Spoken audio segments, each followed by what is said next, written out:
सन 2011 में मैंने एक किताब पढ़ी थी, द सीक्रेट।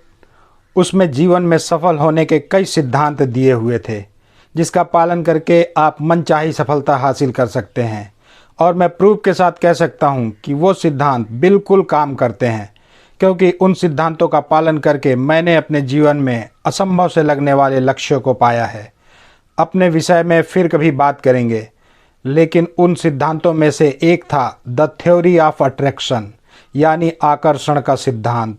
इसके मुताबिक हम अपने जीवन में जाने अनजाने जिस भी चीज़ को आकर्षित करेंगे, सृष्टि हमें लाकर देगी ही देगी, फिर चाहे वो पॉजिटिव हो या नेगेटिव। और उसी सिद्धांत की एक झलक आज की कहानी में आपको देखने को मिलेगी। नमस्कार दोस्तों, मैं राजेश चौहान आपका हार्दिक स्वागत करता हूं मेरे यूट्यूब चैनल राजेश क्लासेस में। अगर आप चैनल पर नए हैं और हमेशा ही दूसरों से आगे रहना चाहते हैं तो चैनल को सब्सक्राइब करके रख लें।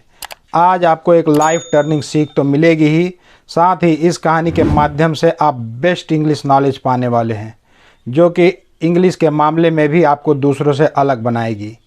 चलिए आज की बेहद रोचक कहानी को शुरू करते हैं। आज की कहानी का शीर्षक है अ पाउंड ऑफ बटर। पाउंड जो है वजन मापने की एक अंतर्राष्ट्रीय इकाई होती है। इसका प्रयोग यूके और संयुक्त राज्य अमेरिका में ज़्यादातर होता है, जबकि भारत में हम वजन मापने के लिए किलो का इस्तेमाल करते हैं। एक पाउंड करीब 454 ग्राम का होता है। ये चीज़ आप राइट डाउन कर लें। जब भी मैं कोई लेसन लेता हूँ तो आप कॉपी पेन लेके बैठे और जो भी नई चीज़ें, नई जानकारी आपको लगती है वो तुरंत राइट डाउन करें, यानी कि कॉपी में नोट करें। तो आज हमने क्या सीखा? एक पाउंड 454 ग्राम के बराबर होता है। और हम यहाँ पे BUTTER को बटर पढ़ रहे हैं, बटर। एक नियम कहता है कि जब भी आर के पहले AEIOU में से कोई भी एक वॉल्स लगा हो तो वहाँ पे आर को उच्चारित नहीं करते या अधूरा उच्चारित करते हैं। और एक नियम कहता है कि जब भी डबल टी के अगल बगल में वॉल्स हो, यानी कि दो वॉल्स के बीच में अगर टी अथवा डबल टी हो, वहाँ पे टी को ड उच्चारित करते हैं, ड डमरू। तो बड़ा बड़ा मतलब मक्खन, एक पाउंड मक्खन। अ लॉन्ग टाइम एगो, बहुत समय पहले की बात है। लॉन्ग टाइम एगो एक फ्रेज की तरह इस्तेमाल होता है, जिसका अर्थ होता है बहुत समय पहले की बात है। देयर वॉज अ फार्मर, एक किसान था। यहाँ पे हमने देयर को यूज़ नहीं किया, उच्चारित नहीं किया, क्योंकि देयर इंट्रोडक्टरी वर्ड के रूप में यहाँ इस्तेमाल किया गया है। उन शब्दों में इंट्रोडक्टरी वर्ड लगाया जाता है जिसमें वर्ब या ऑब्जेक्ट ना हो। तो यहाँ पे हेल्पिंग वर्ब है, आर्टिकल्स है और नाउन है। यहाँ पे वर्ब ऑब्जेक्ट नहीं है, तो उसी अधूरे वाक्य को पूरा करने के लिए हमने एक इंट्रोडक्टरी वर्ड, परिचयात्मक शब्द का यहाँ पे इस्तेमाल किया। एक फार्मर, एक किसान था। He used to make his living by selling butter. वह used to जो फ्रेज है, जो वाक्यांश है, इसका इस्तेमाल हम तब करते हैं जब हमें अतीत में किसी आदतन करने वाली चीज़ के बारे में बताना होता है। यानी कि हम पहले उस चीज़ को बार बार किया करते थे, जाया करते थे, खाया करते थे, पूजा किया करते थे, तो वहाँ पे यूज्ड टू वर्ड लगता है ना। तो इसका मतलब हुआ कि वह अपने लिविंग मतलब होता है जीवन यापन, जीविका, जीवन निर्वाह। तो जीविकोपार्जन के लिए वह सेलिंग बटर, मक्खन बेचा करता था। यूज्ड टू करता था ना, वह अपने जीविकोपार्जन के लिए मक्खन बेचा करता था। He used to sell a pound of butter to a baker every day. वह फिर से used to क्या करता था? बेचा करता था। तो वह बेचा करता था एक पाउंड मक्खन, टू मतलब को, एक, बेकर मतलब होता है पाव रोटी वाला। एवरी डे प्रतिदिन, वह प्रतिदिन एक पाव रोटी वाले को एक पाउंड मक्खन बेचा करता था। वन डे, एक दिन, द बेकर थॉट, बेकर ने, उस पावरोटी वाले ने थॉट, थिंक का पास्ट एंड थॉट, सोचा।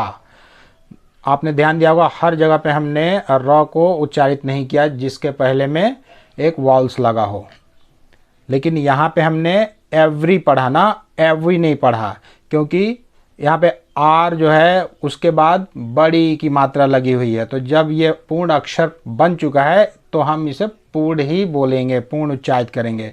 जब भी आर के बाद कोई वॉल्स लगता है तो वह पूर्ण अक्षर बन जाता है। अधूरा अक्षर जब तक रहेगा हम उसे उच्चारित नहीं करेंगे। ठीक, क्लियर। तो एक दिन उस पावरोटी वाले ने सोचा, let me weigh this border. Let शब्द का इस्तेमाल अनुमति देने के लिए किया जाता है, होने देना, आज्ञा देना। जो चीज़ साधारणतः होने दिया जाता है उसे, उसके लिए हम लेट शब्द का प्रयोग करते हैं। मतलब जाने दो, लेट हिम गो, उसे जाने दो, लेट अस गो, हमें जाने दो, खाने दो, पीने दो। तो यहाँ पे वेट करने दो। वे मतलब होता है वजन करना। ये वर्ब है ना, वे। जब भी GH एक साथ लगा हो तो वो साइलेंस हो जाता है ऑटोमेटिक, ये रूल्स में है। तो यहाँ पे हम वेग नहीं पढ़ेंगे, वे पढ़ेंगे। मुझे वजन करने दो, दिस बटर, इस मक्खन का वजन करने दो। उसने सोचा, I wish to see if it is of the correct weight. I wish मतलब होता है चाहना, इच्छा करना, तमन्ना करना, चाहत। तो मेरी इच्छा है, मैं चाहता हूँ, टू सी देखना, मैं देखना चाहता हूँ, इफ़। अब ये जो प्रेपोजिशन इफ़ है इसके कई मायने निकल के आते हैं। इफ़ मतलब तो साधारणतः हमने यदि जाना है, यदि, अगर। लेकिन इफ़ मतलब जो भी होता है, की भी होता है। तो यहाँ पे इसका अर्थ हुआ कि मैं देखना चाहता हूँ कि यह है द करेक्ट मतलब होता है ठीक, उचित, सही। तो इसका सही वेट। अब ये वेट जो है ना, ये नाउन है। यहाँ पे भी GH को उच्चारित नहीं करते क्योंकि अमूमन GH एक साथ होता है तो उसका उच्चारण नहीं किया जाता है, वो साइलेंस वर्ड हो जाता है। तो वह बोला कि मैं देखना चाहता हूँ कि यह सही वजन में है कि नहीं। और नॉट है या, और मतलब या अथवा नहीं। टू हिज सरप्राइज, उसके लिए हैरानगी की बात क्या हुई। सरप्राइज मतलब हैरान, आश्चर्य। वह हैरान हो गया यह देखकर क्या। ही फाउंड, वह पाया। दैट मतलब कि द वेट वॉज रॉन्ग, जो वेट था, वजन था, वो गलत था। वह देखकर ये हैरान हो गया कि आश्चर्य हुआ उसे कि वेट जो है, वजन गलत था। दिस एंगर्ड हिम, यह उसे गुस्सा दिला दिया, उससे वह गुस्सा हो गया।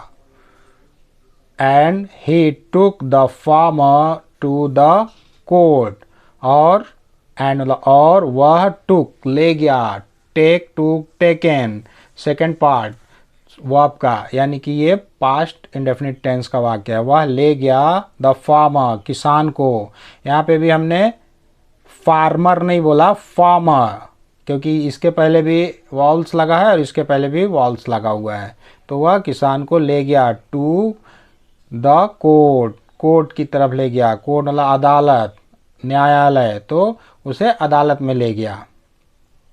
द जज आस्क्ड द फार्मर, जज मतलब होता है न्यायाधीश। न्यायाधीश ने पूछा। यहाँ पे भी डी साइलेंस वर्ड है, क्योंकि जब भी डी के जस्ट बाद जी लगा हो तो उसे हम उच्चारित नहीं करते हैं। ये भी रूल है कि जब भी डी जी एक साथ हो तो वहाँ डी जो है वो साइलेंस हो जाता है, और जब भी जी के तुरंत बाद ई लगा हो तो वो उसको ग ना पढ़ के ज उच्चारित किया जाता है। ये भी आप ध्यान रखिएगा। जज आस्क्ड, आस्क मतलब पूछा, यहाँ पे भी डी को टी उच्चारित कर रहे हैं ना।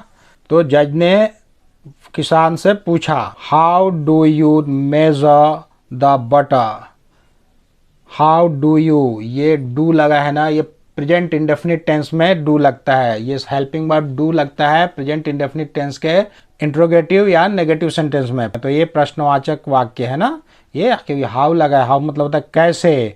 डू यू मेजर, मेजर मतलब होता है माप, नाप, मापना। कैसे मापते हो द बटर, मक्खन को, मक्खन को तुम कैसे मापते हो, कैसे तौलते हो। द फार्मर रिप्लाइड, फार्मर किसान ने जवाब दिया। योर ऑनर, जज साहब, I do not have a proper measure, मेरे पास डू नॉट हैव नहीं है, ये हैव जो है पजेसिव शब्द है ना, पजेसिव वर्ड है कि मेरे पास नहीं है, क्योंकि इसके बाद वर्ब नहीं लगा है। तो जब भी इसके बाद हैव, हैज, हैड के बाद वर्ब ना लगकर कोई एडजेक्टिव लगा हो, उसके बाद नाउन हो, तो वहाँ पे हैव पजेसिव वर्ड हो जाता है। ये चीज़ आप ध्यान रखिएगा। तो मेरे पास नहीं है प्रॉपर, प्रॉपर मतलब उचित, मेजर मेरे पास उचित माप नहीं है। But I do have a scale, लेकिन मेरे पास क्या है, एक तराजू का पलड़ा है, तराजू है। स्केल मतलब तराजू, पैमाना, मापक। तो मेरे पास एक तराजू का पलड़ा है। मेरे पास माप नहीं है, कोई वजन करने वाली चीज़ नहीं है, लेकिन तराजू का पलड़ा है मेरे पास। द जज आस्क्ड, जज ने पूछा। Then how do you weigh the butter, तब तुम कैसे, हाउ मतलब कैसे, डू यू वे वजन करते हो मक्खन का, ये भी प्रेजेंट इंडेफिनिट टेंस। तब तुम कैसे मक्खन का वजन करते हो। द फार्मर रिप्लाइड, फार्मर ने जवाब दिया, उत्तर दिया। रिप्लाई करना मतलब जवाब देना, रिप्लाइड जवाब दिया। Sir, I have been buying a pound of loaf of bread from the baker.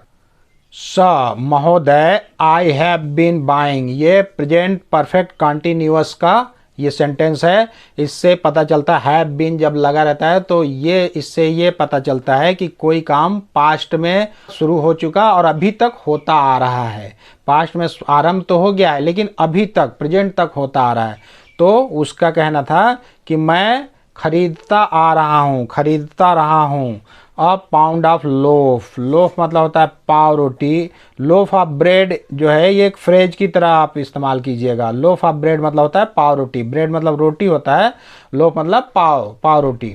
तो मैं पाव रोटी खरीदता आ रहा हूँ फ्रॉम द बेकर, इस पाव रोटी वाले से। सो इसलिए when the baker brings the bread, इसलिए जब, व्हेन मतलब जब, जब पाव रोटी वाला ब्रिंग्स लाता है, ये भी प्रेजेंट इंडेफिनिट टेंस का वाक्य है, क्योंकि यहाँ पे एक वचनकर्ता के साथ मुख्य क्रिया में यस जुड़ा हुआ है। ठीक, तो जब भी ये पाव रोटी वाला पाव रोटी लाता है, I put it on the scale, मैं पुट, पुट मतलब रखना, मैं इसे रखता हूँ, इट मतलब इसे रखता हूँ, ऑन मतलब पर, द स्केल इस तराजू के पलड़े पर मैं रख देता हूँ, रखता हूँ। And I give him the same weight in butter, और मैं गिव देता हूँ हिम उसे, द सेम, सेम मतलब होता है उतना ही, वही, उसी समान, मैं उतना ही वजन मक्खन में करके देता हूँ, मक्खन का वजन उतना ही करके दे देता हूँ उसको जितना पाव रोटी रहता है। The baker was speechless, baker speechless था। स्पीचलेस मतलब होता है निशब्द, अवाक। जो पाव रोटी वाला था वो अवाक था, निशब्द था, क्योंकि वो खुद ही पाव रोटी उस किसान को कम दिया करता था और उसी के वजन के माप का उसे मक्खन मिलता था। अब यहाँ पर गलत कौन है ये आप लोग तय कर लीजिए, क्योंकि मोरल ऑफ द स्टोरी ये कहती है कि we get back in life, हम जीवन में वही पाते हैं।